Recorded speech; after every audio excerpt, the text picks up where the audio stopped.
Face à la prolifération des fake news et à la crise de crédibilité des médias avec le contexte des gilets jaunes, le journalisme de solution se pose en modèle d'une profession malmenée.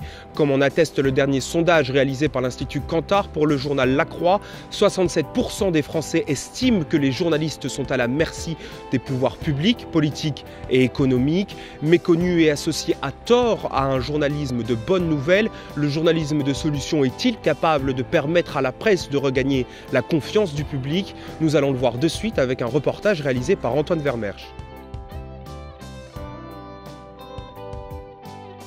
Alors je pense que ce soit normal qu'il y ait une sorte de défiance de la part un peu de la base par rapport au journalisme, parce qu'on a vu qu'il y avait des coalitions d'intérêts parfois avec le monde politique, avec le monde économique, les grands propriétaires de journaux, etc. Je pense notamment en partie à cause de la campagne électorale d'Emmanuel Macron, qui a été, on le sait, financé par des gens qui sont des grands actionnaires de certains médias, certaines chaînes de médias, et ce qui a causé une perte de confiance dans la population. Et on a vu qu'il y avait un biais en faveur de Macron à certains égards par les grandes chaînes telles que BFM TV, ce qui fait que la population française maintenant ne veut plus s'informer sur les médias traditionnels. On peut le voir à peu près à beaucoup d'échelles.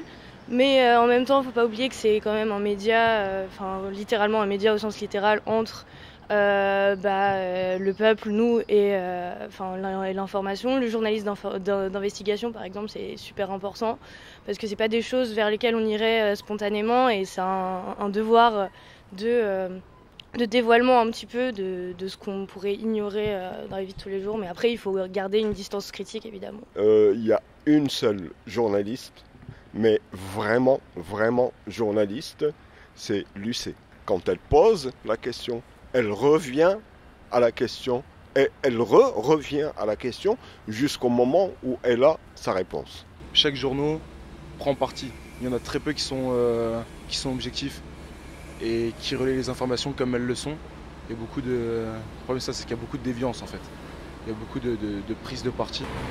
Le journaliste a sa propre opinion et il veut faire passer son opinion, il veut faire passer son point de vue. Enfin, après c'est mon avis, mais je pense que justement c'est ça le problème, c'est qu'ils sont censés être des informateurs, d'où information. Mais le problème, c'est qu'ils la relaient pas bien. Ils déforment un peu la réalité afin que ça les arrange.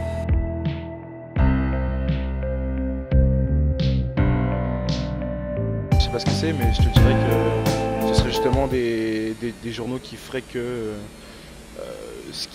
l'info qui est relayée est vraie, totalement vraie, pas déformée, où chacun prend pour son grade du coup. De solutions.